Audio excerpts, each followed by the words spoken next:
안녕하세요. 뉴스 속 날씨 이선아입니다.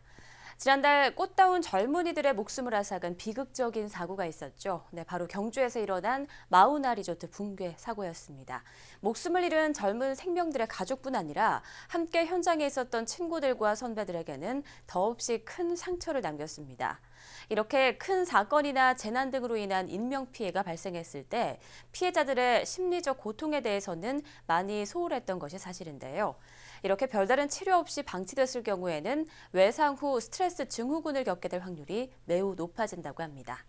오늘 뉴스 속 날씨에서는 외상 후 스트레스 증후군에 대해서 자세히 알아보겠습니다. 서울백병원 가정의학과 허양임 교수 나와 계십니다. 교수님 안녕하세요. 네, 안녕하세요. 네, 큰 사고가 났을 때 꼬리처럼 따라붙는 것이 바로 이 외상 후 스트레스인데요. 명칭은 익숙하지만 자세히 모르는 분들이 많을 것 같습니다. 설명해 주시죠.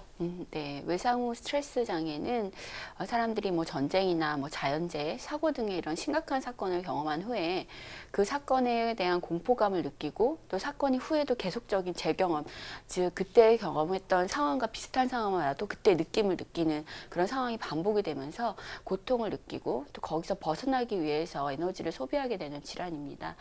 또 일반적으로 정상적인 사회생활에 장애를 겪는 등 부정적인 영향을 많이 끼치게 되겠습니다. 네, 말씀하신 것처럼 외상 후 스트레스 증후군은 심각한 사건을 경험한 뒤에 부작용처럼 발생한다고 하셨는데 네. 혹시 다른 원인들도 있을까요? 네, 외상 후 스트레스 장애는 뭐 이런 말씀드렸던 것처럼 생명의 위협을 받는 사고에서 이렇게 정신적인 충격을 받은 뒤에 나타나는 불안 증세를 얘기하는데요. 네. 뭐 가정 내 폭력이나 뭐 집단 따돌림을 당했다거나 갑자기 불치병을 진단받았을 때, 또 심한 모욕감을 받았을 때, 또 교통사고나 자연재해 후에 잘 생깁니다. 또 전쟁에서 전투를 경험을 했거나 뭐 성폭행을 당했을 경우에도 많게는 25%가량이 외상 후 스트레스 장애를 겪는다고 알려져 있습니다. 뭐 최근 있었던 이집트 테러 사건이나 리조트 붕괴 사고처럼 폭발이나 붕괴 장면을 목격했거나 함께 있는 사람들이 죽는 모습을 본 이후에 극심한 정신적 충격을 받아서 이런 불안 장애가 나타날 수가 있습니다. 네, 정말 씻을 수 없는 마음의 상처를 입었을 네. 때 주로 발생이 되는군요. 네. 네, 그렇다면 이 외상 후 스트레스 증후군은 우리 건강에는 어떤 영향을 주게 되나요? 네, 주요 증상은 반복적으로 악몽을 꾼다든지 불면증, 또 죽을 것 같은 공포를 느끼는 공황장애 등을 경험할 수가 있겠고요.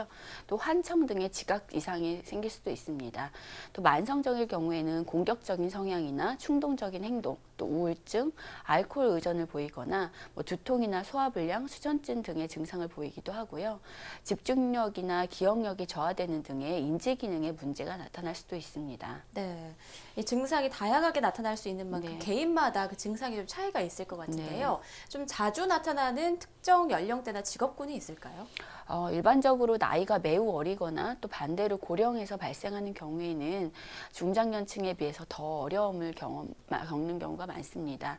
또 대형 사고를 경험한 사람들뿐만 아니라 업무상 위험한 경험을 자주 겪는 소방관이나 경찰관 등도 외상 후 스트레스 장애가 일반 인구 집단에 비해서 많이 발생하고 있습니다. 또 이 밖에도 어렸을 때 심리적 상처가 있었거나 평소 우울증이나 불안장애 같은 다른 정신질환이 있었던 경우, 또 가족이나 동료의 정서적 지원이 적은 경우에는 같은 스트레스 상황 후에도 외상 후 스트레스 증후군이 더 잘 발생할 수가 있습니다. 네.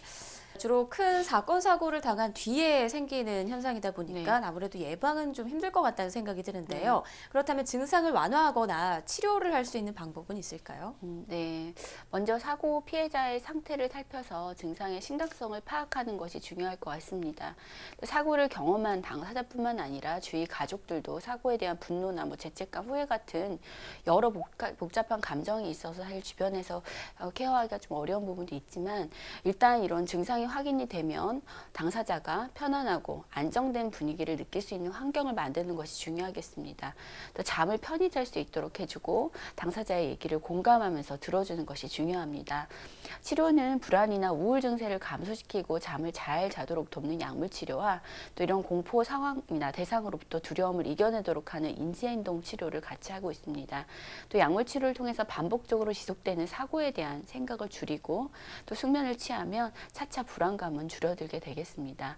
외상후 스트레스 장애는 사고 직후보다는 시간이 지나면서 나빠지는 경우가 많습니다. 사건 발생 수십 년 후에도 외상후 스트레스 장애에 시달리는 일이 있기 때문에 외상이 없더라도 불안이나 우울 증상이 지속이 되면 이런 외상후 스트레스 장애 전문가를 찾아가 상담을 받는 것도 도움이 될 것 같습니다. 네, 보통은 시간이 약이다라고 생각을 하는데 외상후 스트레스 장애는 시간이 지날수록 더 증상이 악화될 수가 있는 거군요. 지나서도 생길 수가 있는. 네, 그렇군요. 네. 그런데 우리나라의 경우는 사실 이 네. 외상후 스트레스 증후군에 대한 인식 자체가 좀 네. 부족하다고 느껴지는데요. 대비책으로는 어떤 점이 마련되어 있습니까? 그래도 요즘에는 이 외상후 스트레스 장애에 대한 인식이 조금 이제 생긴 것 같아요. 네. 그러면서 이제 이런 불산 사고 난 것도 그렇고 리조트 붕괴 사고 등 이런 사회적인 사건이 있었던 후에 국가에서 외상후 스트레스 증후군 관리 등을 지원을 하고 또 무료 상담을 실시하는 등 노력은 하고 있는 것으로 알고 있습니다. 네. 또 아울러 직업상 외상후 스트레스 증후군에 취약한 경찰이나 소방관을 대상으로 사전 예방 및 관리를 위한 트라우마 치료센터 같은 것들을 개설해서 노력을 하고 있습니다. 네. 네. 사실 신체적인 그런 상처나 아픔보다도 이 정신적인 게 더 크다고 볼 수도 네. 있잖아요. 이런 국가에서 지원하는 대비책도 마련되어 있는 만큼 좀 잘 알아서 치료를 받는 게 좋을 것 같습니다. 오늘 말씀 고맙습니다. 감사합니다. 직접 겪어보지 않았다면 그냥 대수롭지 않게 넘어갈 수 있습니다. 하지만 한순간 일어난 사건, 사고가 한 사람에게 평생 잊을 수 없는 고통으로 남게 된다면 그것은 개인만의 문제로 끝나지 않을 겁니다. 사회적 차원에서 또 국가적인 차원에서 이들을 위한 더 체계적인 심리치료 시스템을 구축해서 지속적으로 개선해 나가야 외상후 스트레스 증후군으로 고통받는 사람들이 줄어들 수 있을 겁니다. 뉴스 속 날씨 오늘 준비한 내용은 여기까지입니다. 시청해주신 여러분 고맙습니다.